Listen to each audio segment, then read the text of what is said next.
All right. Gotta let it breathe to get the Facebook groups in here. Gotta hope for a couple green check marks here in just a second. There's one. There's two.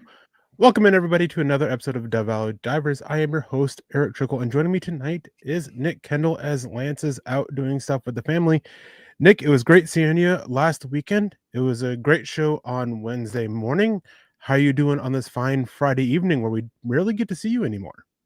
Yeah, I am doing okay. Just got back from dinner, a few minutes ahead of my parents, and trying to flip some laundry over, get the bath going for the kid.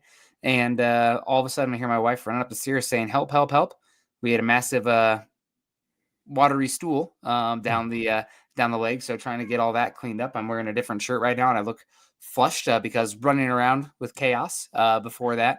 But I think we're doing okay. She's getting him down right now. And hopefully everything's okay. I hear the cat screaming. I just fed the cat, so he should have no complaints. And hopefully nobody in the chat has any complaints either. I think we're doing all we can. And I see we got it's a good Friday night. Quentin Caldwell's in the house. Chase is in the house. Papa Bear coming in. Good evening. Great to see Ernie Mays, of course. C. Chang, who I don't feel like we see in the morning shows that often, but we're seeing Chang tonight. Good to see you. Hope you're doing well. And yeah, just a little bit of a chaos before the show, but that's been the Broncos offense this year for a lot of parts. Unfortunately, was the Broncos defense maybe a little negatively for some of the parts of this game against the Giants. And they're going to have to get it together for arguably the second best offense they've played this year. The best pass offense. Colts right now are averaging more points per drive than like anybody in like history. So can't say better than the Colts, but no, they are. It's a tough game coming up here. Yeah, and we're definitely going to be diving into that here in just a minute as we get into, the injury report and key matchups. But before we do that, I do want to say hello to some people in the chat. You already did. We have C. Ching in here, Ernie Mays, Pop Bear coming in with a $2 super chat saying, "Good evening, Broncos country." Hashtag 13 and 4. David Youngkin saying, "So I hear Ellis is back and expecting to play on Sunday." Yeah, it's a clean bill of health for the Broncos. They only have 2 guys on the injury report, whereas the Dallas Cowboys have 500. We have Jordan Lewis coming in saying, "Evening, fellas. Is there any update with Drew Sanders?" As far as I know, he is still a few weeks out. That was the latest that I had heard, and that was actually just last week, is that they're probably looking at him sometime after the bye week, maybe ramping up that practice window during the bye week, but still a little bit of time out for him. I don't know if you've heard or seen anything otherwise. Haven't heard anything. I would really like to have him for special teams. I know that he's been a major disappointment as far as defensive output. Now, granted, that's not completely his fault. The injuries, and it's not his fault where he was drafted and evaluated. But right now, not really much of a defensive impact player. But they could certainly use him in special teams right now with how poor they've been in kick and punt coverage, but mainly kick coverage. So hopefully we'll get him healthy here. Still got the rest of this year and next year still on contract. So, I mean, hoping for the best. I mean, they used, 75th pick on him. That's a pretty premium resource for a stack linebacker. So haven't heard anything other than not ready yet. And I think, I mean, I don't even these guys don't even kind of cross my radar until they've opened their practice window. Then it's like, okay, we're on watch now, but you never know exactly when that's going to be. Yeah, and we have Chase Wallner saying, "Go Broncos, let's make it 8 straight wins against the Cowboys." Quentin Caldwell saying, "Hey, everybody." And String Guy saying, "I watched Peyton's press conference earlier and he sounded genuinely concerned with correcting the execution issues on offense. He did say he didn't think it was an up-tempo problem." It's not an up-tempo problem, but there is definitely something there with going tempo that works for Bo Nix. And that's one of the things where, you have more issues than that, and that's not going to fix everything. But again, when you have somebody who is, again, I believe he is the sixth highest success rate as throwing the ball and working in tempo plays and working with a little bit more tempo. So when you have that compared to being, I think he's near the bottom when taking those plays out of it, obviously that helps. It's not the only problem, and it is something that can help a little bit, and just something that he needs to, should be doing a little bit more. Going call this saying, "No complaints, life just happens." I hope everyone is understanding. Yeah, definitely. Ernie May saying, "Go Broncos country," only over on Facebook now. Pearl Heater saying, "Hi all." Roy Osborne saying, I'm here, Eric and Nick. I have my breakdown. Glad to see you, Roy. Glad to see you in here. Glad to have met you last weekend. That was awesome. It's always great to get around to meeting people. We have Michaela Parker coming in. Also, the Duchess, who we got to speak with and meet there at the meet and greet this last weekend. Hope you are doing great. Saying that Joy's poop still mad about the Greenlaw suspension. Ref push the nod. Refs suck. Yeah, I'm a little annoyed about it.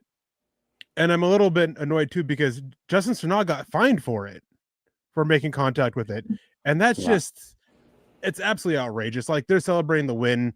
Like, come on now. Like, it wasn't super egregious. He was just out there jumping, being happy that the Broncos won. And Greenlaw, I'm not going to get into what he supposedly said. I haven't heard anything concrete about it, but with what has been going around with what he said, suspension's justified, but it's still a little stupid to be put in that situation with that as well. And William Catalano saying, if you are suspended for a game like Greenlaw, can you still practice and go to the facilities, or does that mean suspended from all activities around the team? He is suspended from all activities. He was not allowed at practice and everything like that, so he's on suspended. And Sam Ellinger was signed back to the 53-man roster to fill his spot for this week with him on suspension. But before we get into this topic, I do think we have a word from our presenting sponsor here tonight, House of Atlas. So if you're still figuring out gifts, House of Atlas is a no-brainer. It's perfect for your brother, your roommate, or even yourself when someone asks what you want and you don't feel like doing a lot of thinking. Their grooming kits make it simple to clean up, and they actually look as good on the counter as they feel in your hand. The razor's weighted handle and the precision trim edge make it effortless to get a smooth, clean shave every time, something most razors just don't do. And the best part, you can grab them at Target stores nationwide or online at target.com, so you don't have to overthink it.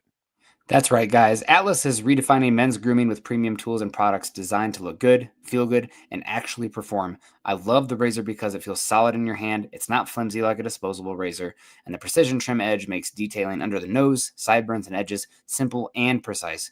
Beyond the shave, the shaving cream and aftershave elevate the routine with their refreshing and subtle signature scent, making grooming feel more like self-care than a chore. Yeah, so don't stress out over last minute gifts or settle for shaving products that don't deliver. This holiday season, give yourself or someone on your list the upgrade they deserve with House of Atlas. Again, you can grab it Target stores nationwide or online at target.com. And thank you, House of Atlas, for the sponsorship. Now, getting into this matchup here, first things first, we already touched on it a little bit with the injury report. Jonah Ellis, no game status. He's good to go. Mike McGlinchey, no game status. He's good to go. They're the only two on the injury report for today. Wasn't But Cooper, the Dallas Cowboys. wasn't Cooper listed shoulder or something? I thought I saw a recent one with Cooper maybe as well. I have it pulled up on the Broncos website, and it's just saying Jonah Ellis and Mike McGlinchey. So okay. And then for the Dallas Cowboys, there are a lot of players, and they have 4 players who are out for this game. Trevon Diggs is dealing with a concussion. That's good news. In a way, he hasn't exactly been, living up to that name expectation that we've had for a while. Donovan Wilson, who's been a pretty decent safety for them when he's been out there on the field. So that's actually a pretty sizable loss for them. Then Demarion Overshone and Siobhan Ravel, who I believe are both working their way off injured reserve, I believe, or the physically unable to perform list, one of the two. So they're both out for that. So only Trevon Diggs and Donovan Wilson, both of them pretty big contributors in that secondary of theirs, both of them out for this game, and those are the two that are noticeable. Cooper Beebe is also questionable as he's working back from an ankle injury and is working his way off injured reserve. So he hasn't actually been activated yet, so he still may not be game for this, and that is their starting center. And although their backup center has been doing a pretty good job so far this season. A couple other guys, Tyler Guyton, he suffered a calf injury or a glute injury late in the week, and that limited him both yesterday and today. And he is their starting left tackle, right? Yeah. Yep. Yeah. And he is definitely one of those guys to watch for this one. And we'll definitely get into him more into the matchups. But anything with the injury report that stands out with you, Nick?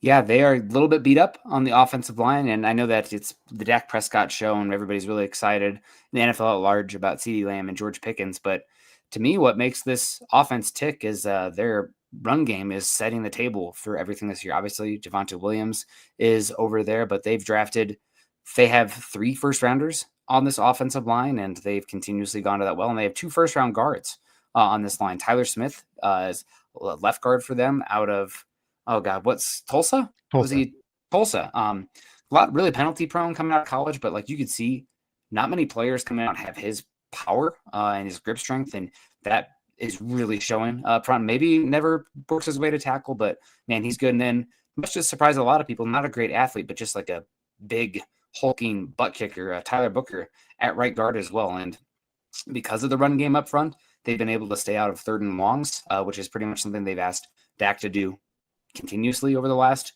3-4 years. It's one reason I'm not a big Mike McCarthy guy. It's like, let's make Dak do the hardest thing possible every single play. They have easy buttons now. They're running the ball really well. They're one of the best teams in play action in football, and that's been a lot of the season without CeeDee Lamb. So this is the best passing offense in the NFL so far this season, again, without CeeDee Lamb. And they are making it easier for Dak. And the Cowboys go on a run here, hopefully not this week, but if they go on a run, Dak's got to be one of the shortlists for the MVP. He's playing that good right now. Yeah, I would say that this is probably the toughest matchup in quarterback wide receiver combination that the Broncos have faced this season and will likely face this season. Dak Prescott's playing out of his mind. And I mean, with that, they kind of got a little bit of help there because Joe Burrow obviously missed that Bengals game. And, Burrow, Higgins, and Chase, that would probably be tougher. But, no, Browning is not that much of a threat. But Prescott, Lamb, and George Pickens, they are definitely a major threat for this. And not just that, they have weapons all over this offense that are such a threat. Jake Ferguson has been one of the best tight ends to start the season, and you have Javonte Williams out of the backfield who's a threat. So they have a lot of weapons on this offense, and that leads to in my opinion, the biggest and most obvious key matchup for the game is CeeDee Lamb and George Pickens against Patrick Surtain, Riley Moss, and Jaquan McMillan. I think that is by far and away the biggest matchup on the day, to where if the Broncos defense wants to hang in there, they have to do something to slow down those wide receivers and then worry about, Javonte Williams or Jake Ferguson after that. But it's got to start with stopping the wide receivers. Yeah, I think this is probably a Patrick Surtain, show yourself defensive player of the year. I don't know if you recall last year, Eric, the meet and greet against the Steelers. George Pickens had a heck of a game, even though Surtain did not give up a lot of yards. I think there's 2 penalties down the field, and Pickens, he was open a good bit. Justin Fields, we've seen the quarterback play of Justin Fields this year, and I think Pickens probably would have had more with a good quarterback. Now he is arguably the best passing quarterback through the first 7 weeks of the season, and Pickens has been playing really, really good football. I will be curious to see how they're going to utilize Pickens, whether it be slot versus wide, but mostly he's been fully wide. So right now, my strategy as Vance Joseph is I kind of am following the Bill Belichick model of manning the number 1 boundary cornerback, wide receiver, and then kind of doubling, if possible, bracketing the other receiver. I'm putting Surtain on got Pickens full time on this one. I think he's going to be almost on the perimeter. Oh, why don't you have Surtain follow CeeDee Lamb? Pickens is freaking just as good. And Pickens mostly plays the boundary. I'm putting Surtain in the spot where he's the most comfortable. The rest of the defense communication doesn't change as much. And maybe there's going to be a little bit of inside-outside with Moss, McMillan. Maybe we see a little bit more Barron in this one as well. The Cowboys don't really like to go too heavy. But right now, I think it's Surtain. You're going to be on an island. We're not going to shade the safety over your way. And we're going to live by you being the dude. This is one, he's on that podcast now. We're going to hear about what he has to say next week. Hopefully he's not, saying, oh man, Pickens got me in this one. But I think it's live and die by Surtain and Pickens. You live with that matchup and try to scheme Lamb out as much as you can on the other side.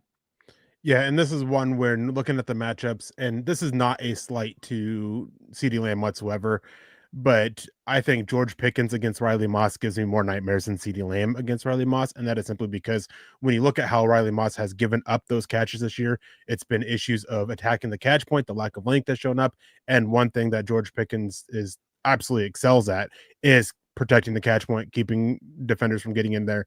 So CeeDee Lamb can do that as well. He can make those circus catches, those acrobatic catches. He can protect the catch point, but he is definitely more of that route runner. I'm going to get open and catch it with space to pick up yards at the catch.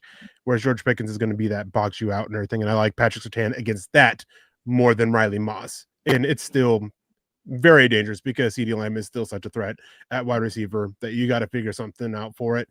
And I'm with you of, Surtain on Pickens and then figuring out something, whether it's doubling up on Lamb with the two corners or, triangle coverage on him, whatever it is, you got to figure out something because you can't let CeeDee Lamb take it over. The issue with all that, though, this goes into the thing I was saying earlier.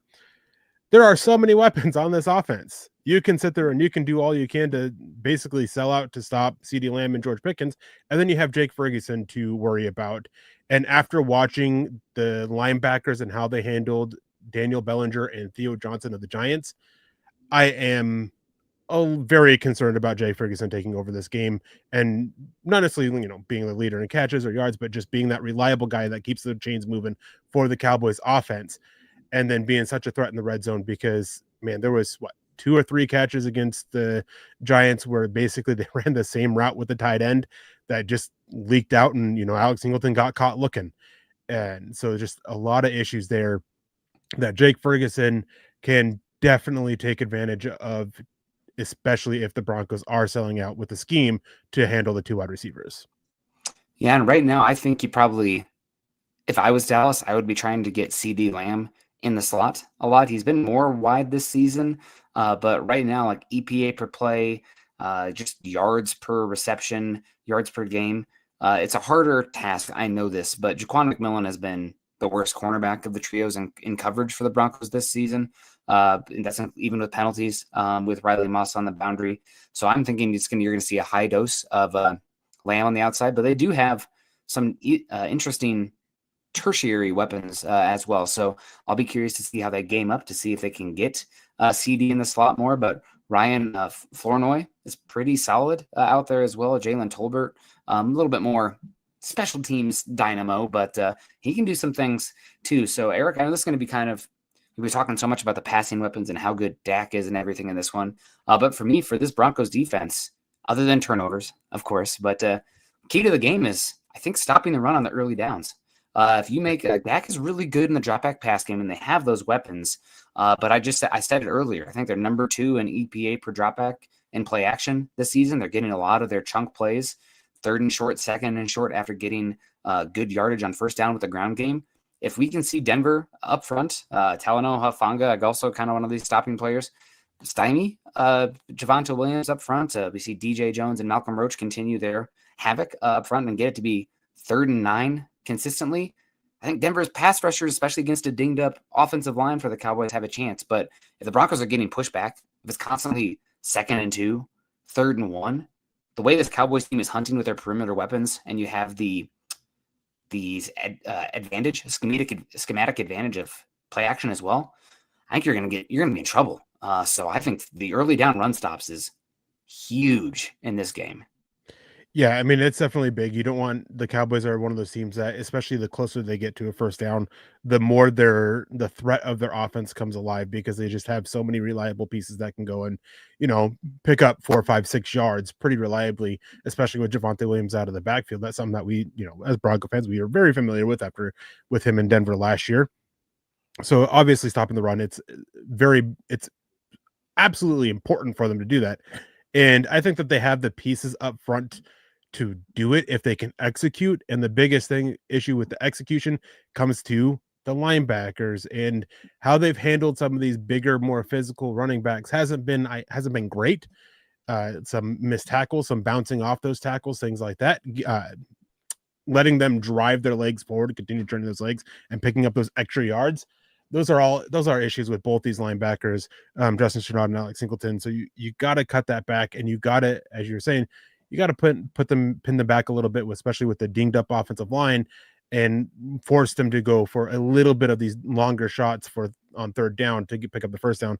Because one of the biggest advantages in Denver's favor, most of these I think are for the Cowboys, is I think Nick Bonito against Tyler Guyton. I was watching him, and Tyler Guyton, despite what we saw of him coming out, he has really struggled with those explosive guys that are going to press the arch. And he has drawn multiple holding penalties this year. And especially when he's having with the glute injury that's had him limited in practice, if he plays, most likely he will. I think that Nick Bonito has a really good opportunity in front of him to stress that arch, put that pressure on, and get after him. And I think also part of that is there's going to be a fire lit under Nick Bonito's butt after being pretty much missing in action against the Giants. He only had one pressure, and they really controlled him in the running game. So I think there's going to be a lot of internal fire from Nick Bonito to step back up and into the limelight against this Cowboys offense with the advantage he has against Tyler Guyton.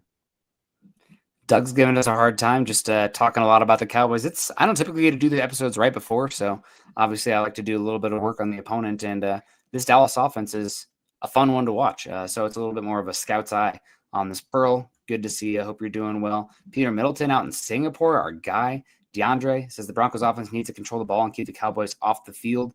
This comes to another one of my favorite statistics, Eric. Success rate. The Broncos are, I believe they're the fourth worst success rate in football this week. So the down-to-down success, maybe that's just the pass offense. But we have as erratic and live by the sword, die by the sword the Broncos offense has been with the shot plays. The down-to-down has not been very good from them execution-wise. If there's ever been a get-right game for the Broncos, Eric, it's this week. The Cowboys have the single worst defensive success rate in football at 50. They're the only team in the NFL where they're giving up a successful play over half the time.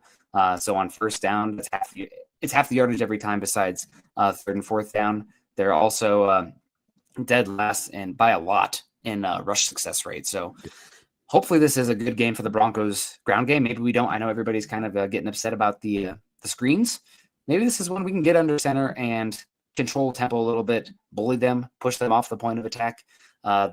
Stopping the run, especially in between the tackles, has been an issue for Dallas for, gosh, man, Eric, 6 years, 7 years. They had Malik Collins out there. He was okay, but like even around him, not very good. So I'm hoping this is a game that Denver doesn't have to rely on Bo Nix to be a superhero or even just to pass the ball 50 times.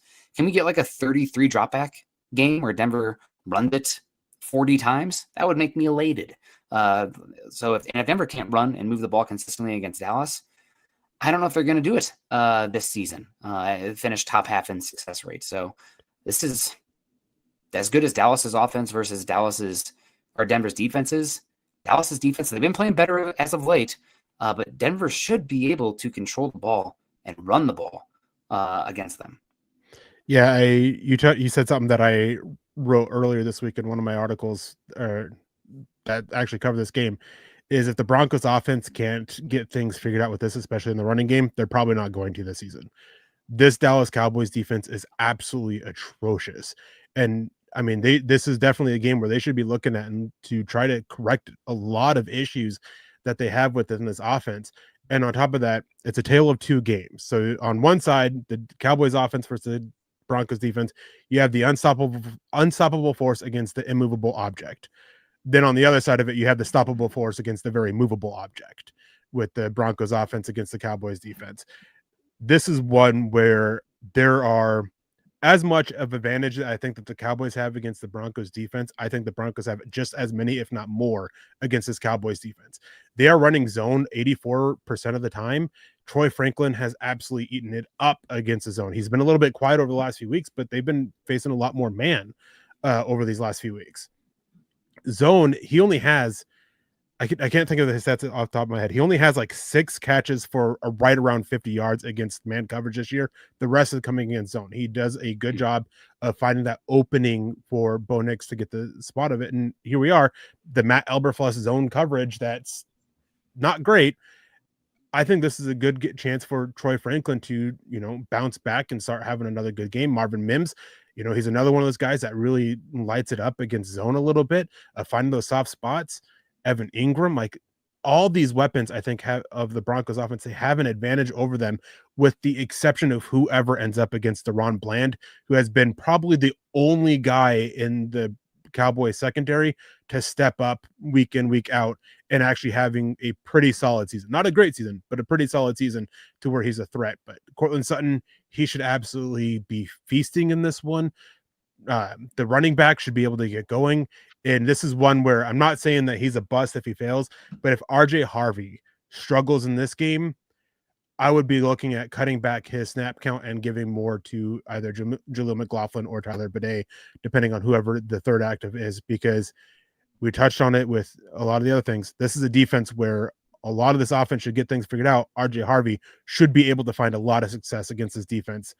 And obviously blocking matters, but if he doesn't, then you got to be looking at making some changes. Not what you want to hear about your 24-year-old second round pick at running back. He's probably been the biggest disappointment of the. I know we haven't seen Barron out there, but like, there's not opportunities to be had as much. Harvey's had chances, and it's not been great so far. I guess the positive is I don't think he's, I'll knock on wood, hasn't put the ball on the turf. But honestly, you mentioned the drop back game. I do believe Bo Nix's EPA per play versus man has been a lot better this season than versus zone. A lot of times zone, you have to rely on your quarterback hitting the drop back and reading the field. The half field stuff, rollouts doesn't work as well. Eyes are on the quarterback. The scramble is not as effective. So while this is a bad Dallas defense, and we know they're going to be seeing a lot of cover 3, cover 4, cover 2 mixed in, cover 6, whatever. That puts more on Bo Nix to operate in a clean pocket, full field reads, quick game, 5-step drop, whatever it is. And he's just not been that good at that this season so far. It's actually pretty ironic. I know we, screamed about the EPA per play and the ability under pressure last season. He's actually been much better there this year. Now, granted, small sample and a couple, big plays down the field against pressure can change that. But I think out of 34 quarterbacks, he's 30th in EPA per dropback in a clean pocket situation. This is a big game for Bo Nix. I don't think it can all be the end of game running around, erratic. I want to see something where, steady hands, even pulse, operating, finding the soft spot in the zone. And I'm hoping you're right. Troy Franklin, shout out there. He's been really quiet. I feel like we haven't even seen him much since the freaking Indy game. I mean, honestly, he had that big one. It's like, okay, here we go. Fine. But I'm hoping, we know it's going to be zone. Him and Nix have that connection. Can we get that quick game going where they're finding those soft spots in the zone? Eberflus doesn't really like to mix things up too much.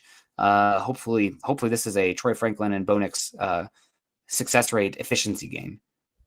Yeah, you touched on it with this. Bo Nix is better against man than zone, which is disappointing with how much better the receivers are doing against zone than they are man.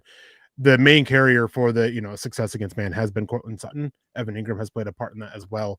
But the rest of them, they've just done a little bit better against zone. And Pat Bryant, I'm very curious to see about what's going to happen with him, because he has been getting an increased snap count every single week since week 3. He has been he's been the number 3, number 2 receiver every single week. He was tied for the second most snap counts against the New York Jets, and he was just barely behind Troy Franklin for third most against the New York Giants. There has been a complete reshuffling of this wide receiver room and even the tight end room, with the snap count and the snap order, with Trent Sherfield barely getting any snaps, where he was, at one point wide receiver 4. Now he's very clearly wide receiver 5 and just not getting a lot. So Pat Bryant, this is one of those games where he could do well if you can get him, and not even necessarily if you get him against the right matchup, but if you get him in the right looks. And one thing that has been very frustrating when watching Pat Bryant, he only has a handful of catches, hasn't been getting targeted a lot despite his high snap count. He has been open between the Jets and the Eagles game. I haven't gone back over the Giants game and looked at this specifically. There were multiple times, like 6 or 7 plays, where he was open in the middle with yards, with opportunity after the catch, and Bo Nix seemed to just completely skip him in the progression. Now, I can't say that for sure, because obviously I don't know what the progressions were. So it could have been one of those weird ones that, Sean Payton has thrown that before. I've heard Chase Daniel and Drew Brees both talk about it. So maybe it's some of those plays, but with the consistency of it, I don't know. It's a little bit of a question mark. But Pat Bryant, he's been getting open and he's been making plays. But the issue is, when you get the ball thrown your way, you got to catch it. I mean, he had that bad drop against the Giants, which granted the pass was a little bit high, but it's still one where that is a play where Pat Bryant needs to go and come down with it. So against the zone that the Cowboys are running, against the quality of the downhill aspect that you get from their corners, I would expect to see Pat Bryant out on the field a lot. Hopefully he can do better as a blocker than he did against the Giants, so they can take a little bit more of an advantage of his blocking aspect, especially on some of those outside runs. Maybe not so many screens as you did against the Giants, but you can still throw a few. When teams are weak outside on the boundary, working downhill, screens are one way that you try to target that. But issue is, lack of the game in the middle of the field aspect of it in the passing game. It allows your linebackers and your safeties to cheat their coverage to the boundary, which is allowing them a little bit of an easier time to make the plays against the screens. We saw the Giants do that a lot. I wanted to do a film breakdown of that, but I just didn't have time this week. And so it's one of those things where there's elements here that if you can correct can help out other elements. And it's not saying that the issues on offense are Bo Nix's fault, but there's a lot that comes back on him. You got to figure out something working the middle of the field to be a little bit more consistent and have more of a threat to keep defenses a little bit more honest. Man, people are going to probably really disagree with this, Eric, which is fine. But with how it's Friday night, I can curse. How piss poor the screen execution was in this last one.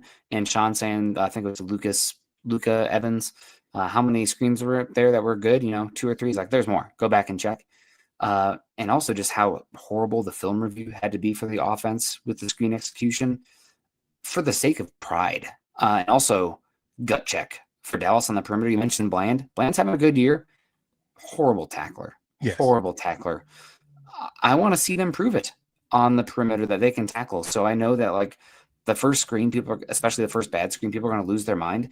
I think based on the matchups and keeping the ball protected with your good defense on the other side, I don't hate working some screens in early. Now, if you're getting blown up, maybe go away from it. But I want to see Dallas prove that they can stop it.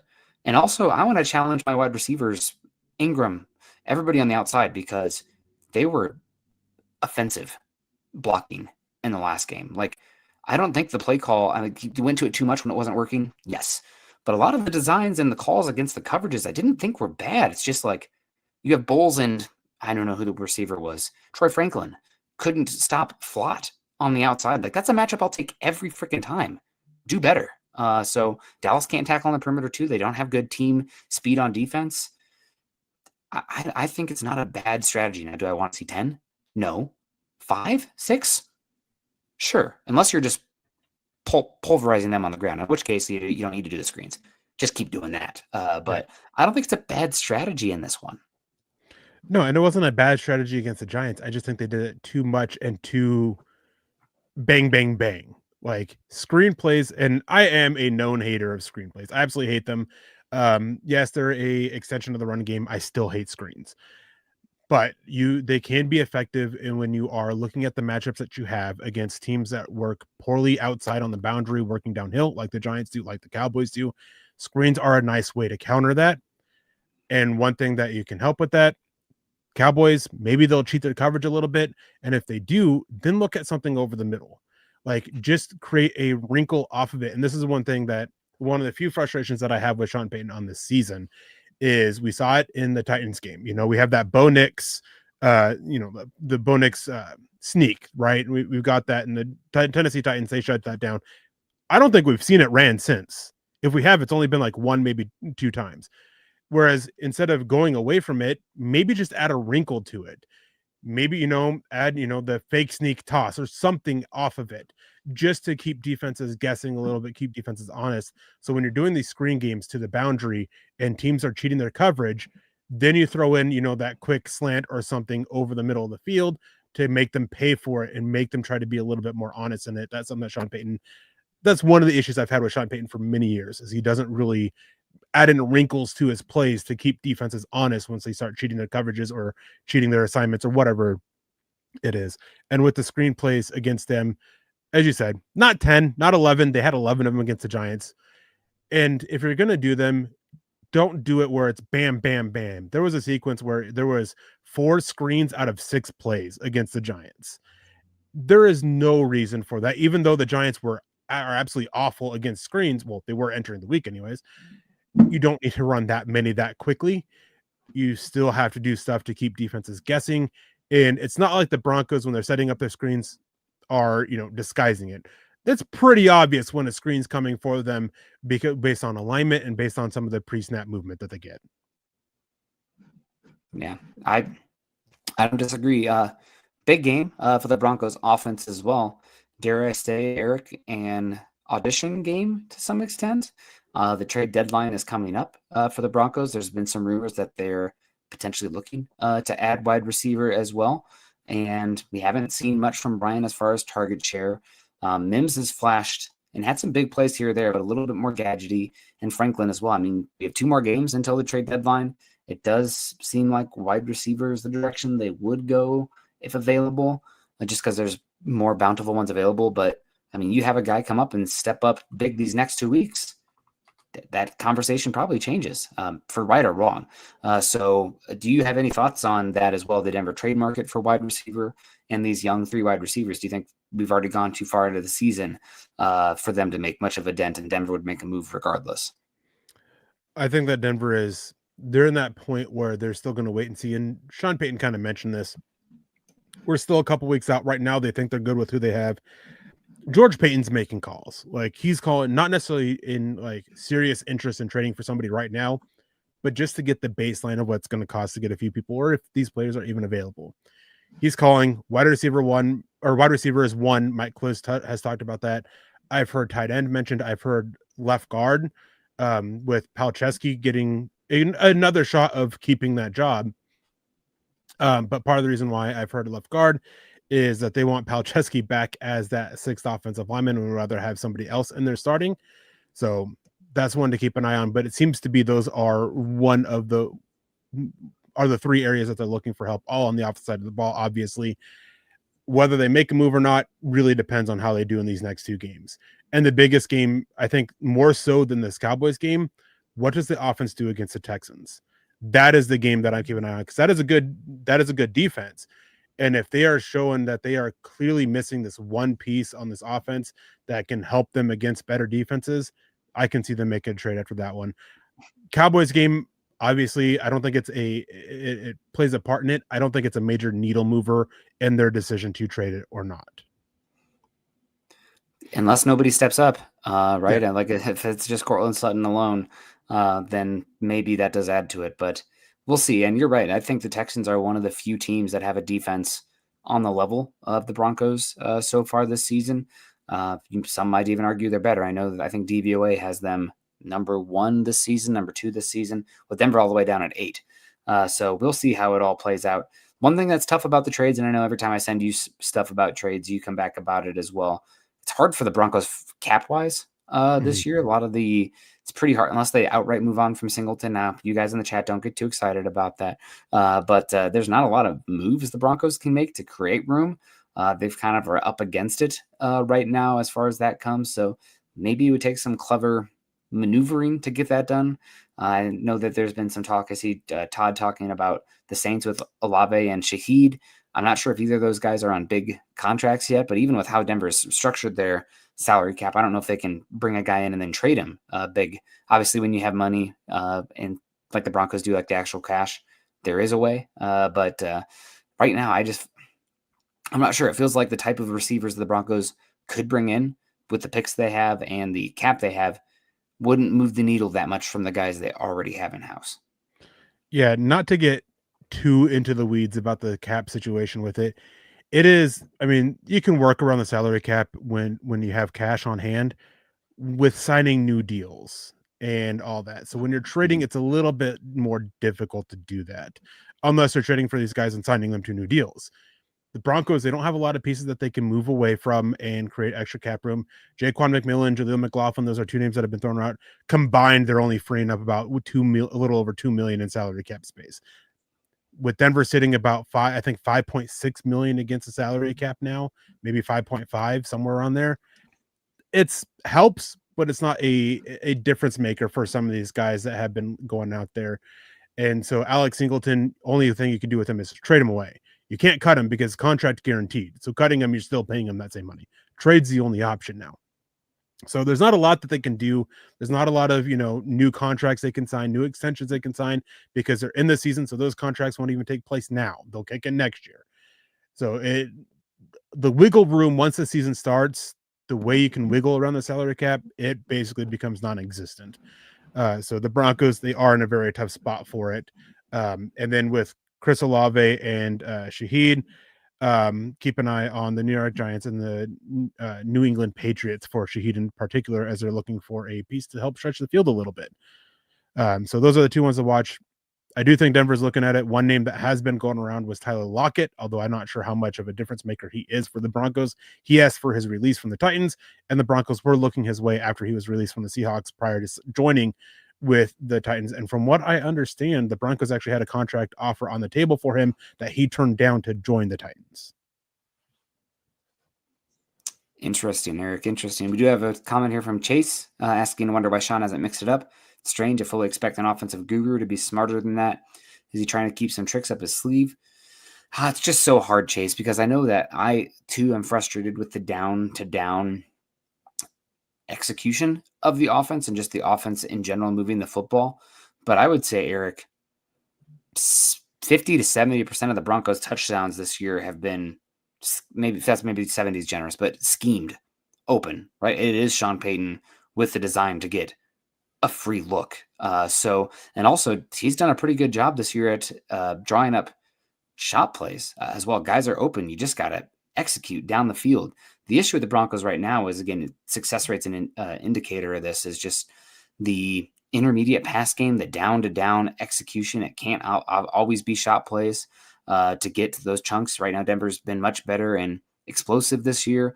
EPA is solid, but the success rate is downright dreadful. So how, especially the pass game, how can we operate a more down-to-down efficient pass game? And right now, it looks like Sean Payton is calling an offense and putting the training wheels on it and a lot of bumpers in place like you would a rookie quarterback, not really asking Bo Nix to do the 3-step drop, the 5-step drop stuff, especially protects the offensive line some.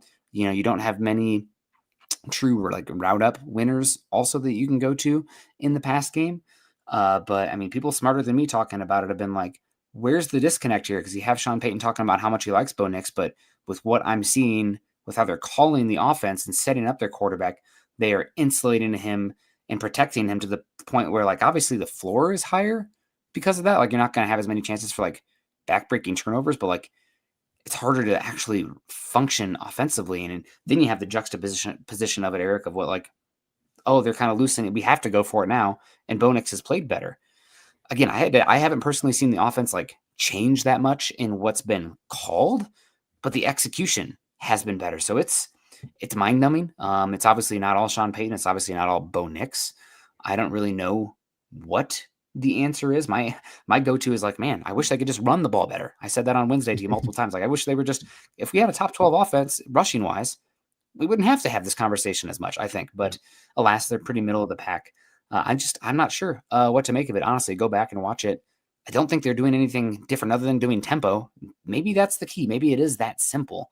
But I don't know. Just all of a sudden, everybody starts executing and Bo Nix starts playing better. I don't know. Bo Nix has talked about it. When he plays in a little bit more tempo, it just speeds up his thought process and speeds up his thinking. But as I was saying earlier, you can't have this many issues on offense and have have the answer be something as simple as we just got to go more tempo. That's just not the way the NFL works. There's obviously more to it, and I'm with you when watching back over the fourth quarter compared to the first 3 quarters against the Giants, outside of them going a little bit more tempo, and it's not up tempo. It's not like they're not getting to the line, they're not snapping the ball quickly. It's more of a medium tempo, I think would be the way to put it. That there's just somehow something's clicking and they're just executing a little bit better. But we have Chase coming in, becoming a member over on YouTube. Thank you, Chase. We appreciate that a whole lot here. Now, before we get out of here, one of the things we do on Friday night is we also do bold predictions. So do you have a bold prediction for the Broncos offense? We'll do one offense, one defense for each of us. RJ Harvey has his best game of his career so far. Let's say 70 total yards and a touchdown. All right. I think that Troy Franklin gets over 75 receiving yards. So I finally pulled it up and figured it out. Was able to find it. Troy Franklin, he has 7 catches for 33 yards against man coverage. So, and then he has 20 catches for 236 yards against zone. So he just happens to do a little bit better against zone, and hopefully Bo Nix is able to go out there and execute a little bit better. But I have Troy Franklin going for over 75 yards in being the leading receiver for the Broncos in this one. And we have Camden coming in with 5 Mile High Huddle memberships being gifted. Thank you, Camden. We appreciate that. If you guys are in the chat and one of those lucky ones to have been gifted a membership by Camden, make sure you give a big thank you to Camden. We appreciate Camden. Thank you a lot for that, and as well as thank you for Chase for becoming a member, Michaela Parker for the super chat, and Papa Bear for the super chat, and everybody else who comes in and supports and everything like that. If anybody's coming over on Facebook, we unfortunately don't have access to see anybody who's given stars over on Facebook. I try to keep an eye out for the usual names, but haven't seen any of these. So if we've missed any, I apologize, and we appreciate you guys so much. Now, do you have one for the defensive side of the ball? Bold prediction. I think Kafanga is going to create 2 turnovers. He's been around the ball like crazy. I feel like we've been really close a lot in this one. And I think that it's just time somebody to have a splash game like that. I almost went with him having a defensive touchdown instead, but I'm going to go with 2 takeaways forced by Hafanga, whether it be him punching the ball out on a run or punching it in the air. But I'm ready. What was his all-pro season? He had 6 takeaways, or maybe it was 4 interceptions, multiple forced fumbles, but I'm calling the bold one is Hafanga with multiple takeaways. Oh, now I've been debating where I want to go. So I also do 5 bold predictions every single week, and I always try to keep mine a little bit varied from that when I'm doing this. So I'm sitting here and I'm going to try, and I think that not necessarily a bold prediction if you look at the Broncos defense, but more of a bold prediction when you look at the Cowboys offense. I think they sack Dak Prescott at least 8 times. I think that they do enough in the secondary to force the ball being held a little bit much or a little bit more, and they get to him quite a bit and force those sacks, as well as Vance Joseph trying to take advantage of, not necessarily a new center, but the backup center starting for them with most likely with Cooper Beebe out, or Cooper Beebe getting his first game back. The injury to Tyler Guyton, Tyler Smith is also a little dinged up as well. So it's a dinged up offensive line. I think that Vance Joseph is going to do stuff to with some of his very creative simulated pressures that he's come up over the past few weeks, and just the variances that he has to keep quarterbacks guessing. I think they work. I think they get Dak Prescott to the turf 8 times. And in the written one that I have should be coming out either tonight or tomorrow, part of it is Nick Benito gets 3 of them as that big game back after a down game against the New York Giants. Heck yeah. Well, I hate to be negative Nancy. I guess I'll hop you off String Guy here. I think they're going to be better than what String Guy said, but never mind. I thought I read it the wrong way. I think Denver's going to lose this one. I think they're going to drop this one, and they're going to go on a roll after a run after this again. But I just think Denver's offense right now is a little bit too discombobulated, and maybe last week let them off a hook a little bit for some soul searching inside. So I think they're going to lose a close one here, 24-20.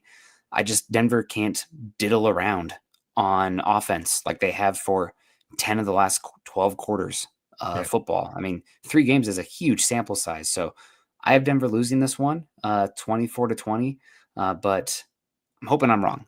So hopefully you guys can get back and tell me I'm wrong. But I just don't think the offense can do it right now.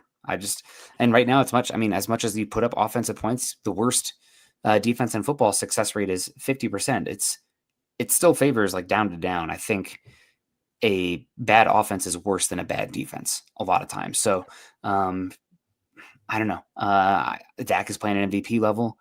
They got their weapons back. I don't know if Denver can play drive for drive with Dallas right now. So I am taking Denver, but I am hoping I'm wrong, and I'm hoping we get a defensive touchdown. Defensive touchdown changes things drastically in this one. Just steal a possession, steal 7 points. But right now I have Dallas winning 24-20. Sorry, guys. Yeah, we have Chase coming in talking about the Cowboys have allowed 8 sacks all season. That seems a little high of a prediction. One, it's a bold prediction. It's supposed to be, but also that's part of why I said it's not so much for bold when you look at the Broncos defense, but when you look at the Cowboys offense.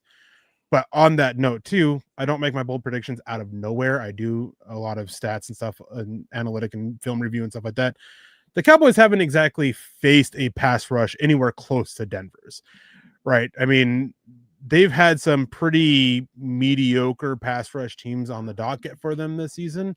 That's putting it nicely for some of them. So that also plays a factor into it. But as for this game, I'm with you. I think you, myself, and Lance are the only ones who picked Denver to lose this game on the Mile High Huddle roundtable. I have this one being more of a higher scoring. I have 64 total points in this one, with the Broncos losing 34-30. I think the offense, against this defense, I think they're able to put some points on the board. And the defense, they have their moments, but they just can't. I don't think they have the enough pieces in place to hold off the onslaught of offensive weapons that the Cowboys have, and that they're able to overcome some of the miscues offensively that the Cowboys have, more so than the Broncos able to overcome defensive miscues, which against the Giants, they had quite a few of them. So that raises a little bit of extra concern for me with the Cowboys coming into town. And Dallas's weapons are so good that I feel like it makes you play more of a zone approach, and that's not how Denver wants to play. So, Yeah. are they going to be man and again that aggressive style? I don't know. This could be a game where it's really high scoring. It could be low scoring. I mean, this is one of the games of the week. I'm really excited to see what it can do. I'm praying that something was figured out in this last quarter from the offense, but I was praying that after the Eagles' fourth quarter as well, right? So maybe this is a game again. Dallas's defense has not been good. They've been much better the last 2 weeks, but that's such a small sample. I mean, I don't know. They're missing one of their boundary cornerbacks as well. I'm hoping, but I can't pick them right now. Something, my heart tells me go Bo. My gut's telling me I think they're going to lose a tough one here. So hopefully I'm wrong. Good point though. Denver cannot lose in the retros. We can't have any bad juju in the throwback uniform. So maybe I need to change my, as Doug bringing it up here, maybe I need to change my pick because I can't pick them to lose in the retros. Yeah, I mean, that would definitely be a shame to see them losing that. But I think that's going to do it for us on this wonderful Friday night. But before we get out of here, we do have some matters of business to get through. As you guys can see now, scrolling across the bottom of your screen, you can go over to Mile High or youtube.com/Mile High Huddle and become a member, where you guys can get access to exclusive content like Kelberman's Korner and Broncos Book Club, as well as some other stuff that are in the works that seem to be like they'll most likely come after the season is over. You guys can also leave super chats or Facebook stars, and that's stuff that helps us keep the lights on. We appreciate that. Although we know that not everybody can do so financially, especially with the holiday season, especially with the way the times are in the world right now, you guys can do something that just takes a matter of time with subscribe, like, and share. Those are easy, simple things that you guys can do that only take a matter of seconds that can help us with the algorithms that are ever changing, especially on Facebook and YouTube, and ever being frustrating for us. You guys can also take some time and go over to Spotify or Apple Podcasts and leave a 5-star review for a chance to win some gear, not swag. I hate saying swag every single month. And you guys can go over to Instagram, follow us on Instagram at Mile High Huddle with an underscore between mile and high and huddle. You can go to mhhmerch.com to get your gear on, not swag. Again, I hate saying swag. You can follow us on Facebook, facebook.com/Mile High Huddle, facebook.com/Mile High Huddle Pod, and get access to all of our written content there, as well as be part of the Facebook community that we built up over the last 10 years, the wonderful Facebook community that we built up over the last 10, 11 years, however long it's been. I don't even know anymore. You guys can follow us on Facebook at Mile High Huddle, at DVDD_pod, and at Nick and myself at Nick Kendell MHH, and at Erick Trickel with the CK and the EL there at the end. Before we get out here, Lance or Nick, any last words? How dare you? How dare you? Oh my God. No, I just wanted to give a shout out to Quentin. Been a really good one on our show for a number of years here. Really do appreciate him. And he finished his first week at his new promotion at his job. So long week, needed weekend. That's awesome, Quentin. Celebrating everybody's dubs in the chat. Can I get a few dubs in the chat for Quentin? One of our guys. George Fox, great to see you. Scott says Dallas is winning over Denver's old toys. Sometimes old toys are the best, Scott. Just ask your mother.